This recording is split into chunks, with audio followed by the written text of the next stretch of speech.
Good day all you wonderful people, welcome to Adventure Together. My name's Al and today I'm bringing you 10 tips for night hiking. Now I've got my headlamp on out here and it is daytime, so I'm going to take this off because I look like a Burke. There's no reason to wear it, but that was just for the intro. Now there are a few reasons that you might want to night hike over day hiking. It might be that you just want to do it for the experience, or it might be that you want to do it just to get out of the hot weather during the day and hike when it's cooler. But there are a few things that you might want to keep in mind when you're night hiking. My first tip, as I said in the intro, is to use it to your advantage to hike in cooler temperatures instead of going through the sun and the heat of the daytime, especially on the Pacific Crest Trail, where it's famous for having that desert section at the start where everyone gets their energy sapped by the hot sun and you have to take a siesta during the day. Why not use night hiking to your advantage to get out of the sun and hike at night? My suggestion, if you're trying to get out of the heat, hike in the very early morning and the early evening so that you still get to sleep at night, but you don't have to hike during the day. Just split it up into shifts. Maybe the first 4 hours of the day, like 5 a.m. to 9 a.m, and then sleep during the day or rest during the day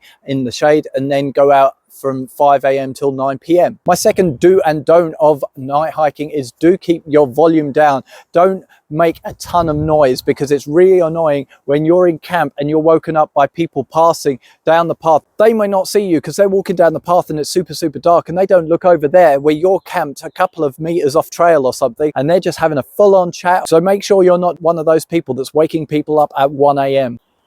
or any other time. My third tip is to take extra care. It's really easy when you're using a headlamp in the dark to think that you are all good, but shadows play tricks on you and you don't really have depth perception. It's either really bright or it's really dark. Sometimes when your headlamp's shining on rocks, it doesn't really show how far the drop is off one side. So just make sure you're taking extra care when you're hiking at night. Number 4 is along the same lines. It's about taking care, but it's making sure that you don't hike in super bad weather. If it's torrential rain coming down or it's high windstorms or anything like that, it might pay to take a rain check on those days and make sure that you're not in bad weather, exposed and in the pitch black dark. Number 5 is to constantly check that you're on trail. At night you don't have the visual clues and you could end up on a side trail quite easily, or just end up taking a little path that looks like a path but it's not quite a path. Or if you're in open rocky area, you're not sure about if the route is straight that way and you start meandering off, and a little bit here ends up being a whole way off trail. So make sure you're constantly on trail. I use the Far Out app and it gives me a live location of where I am and shows me where the trail is, so I keep constantly checking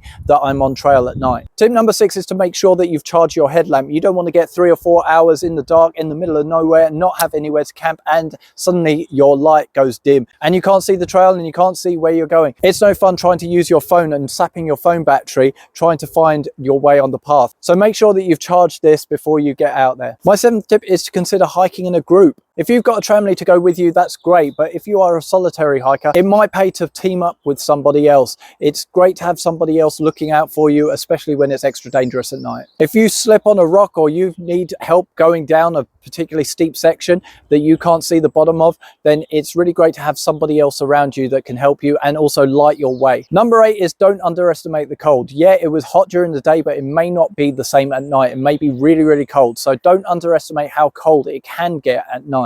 Number 9 is a situational specific tip. One night when we were hiking, Red Panda's head torch went completely out. He didn't have spare batteries. It wasn't a rechargeable one. His phone also had no battery, so he had no flashlight to use. So in this instant, what we did was I went at the front and Holy Roller went at the back, and Red Panda was in the middle of us. And I would go forward maybe about 20-30 meters, and then I would turn back and light the way for him to move. And while he was walking from the back, Holy Roller would also light the path for him. So the two of us were using our headlamps to shine where he was walking. So if you get in a situation where your headlamp or someone else's headlamp in your group goes out, that's a good way to keep them safe. And number 10, the last tip is don't be hesitant to stop if you're not comfortable. Even if you're in a group and everyone else wants to carry on, if you're not comfortable, don't be hesitant to stop. Don't go on because other people want to go on. If you're not comfortable, then just stop there, have a little break, and reconsider how you feel. If you're still not comfortable with it, then make camp. There really is no point putting yourself in danger if you're not feeling it that night. So that's it. That's my list. Have you got anything else that you want to add for anybody thinking about night hiking? Leave it in the comments down below. If you like this video, then please leave a like, consider subscribing, and please share it to anybody that you know that likes camping, hiking, and adventure travel. But that's it from me. Thank you for joining me, and I'll see you in the next one.